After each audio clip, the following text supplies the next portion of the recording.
Hello! అమ్మ చేసిన ఆలు బజ్జీ. మా అమ్మ అయితే ఇంకా ఆలు బజ్జీ అయితే చేసింది. ఎర్లీ మార్నింగ్ ఇదైతే ఇంకా డైలీ మేమక్కడైతే ఇంగ బ్రేక్‌ఫాస్ట్‌కి అయితే అన్నీ చేసుకుంటాం కదా! టిఫినే తింటాం కదా! అలా అని చెప్పేసైతే ఇంకా క్యూటీ అయితే ఒక్కటే బజ్జీ చేయమని అడిగింది. అందుకని చెప్పేసైతే అమ్మ అయితే ఇంకా ఆలు బజ్జీ అయితే చేసింది. చాలా టేస్టీగున్నాయి. బావున్నాయి. నాకైతే నచ్చింది. ఇంకా మళ్ళీ అయితే ఇక నెక్స్ట్ డే అయితే క్యూటీ మళ్ళీ శాండ్‌విచ్ కావాలి మమ్మీ అని అడిగింది.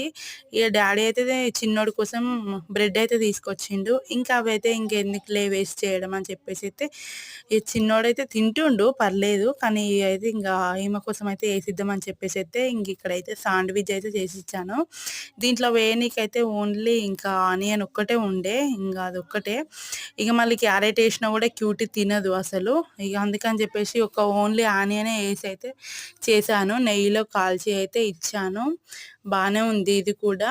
నేను కూడా టేస్ట్ చేశాను కొంచెం. ఆనియన్ మొత్తం తినేసి నాకైతే ఓన్లీ ఒక బ్రెడ్డే ఉంచింది క్యూటీ అయితే.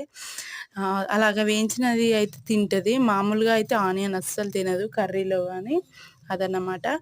వీడియో చూస్తూ వెళ్ళిపోకుండా మా ఛానల్‌ని సబ్స్క్రైబ్ జేసుకోండి గదా! ఇగో నాకైతే 679 అయింది. మళ్ళా 670 6కే వచ్చింది. నాకది చాలా బాధేస్తుంది. అన్‌సబ్స్క్రైబ్ జేసి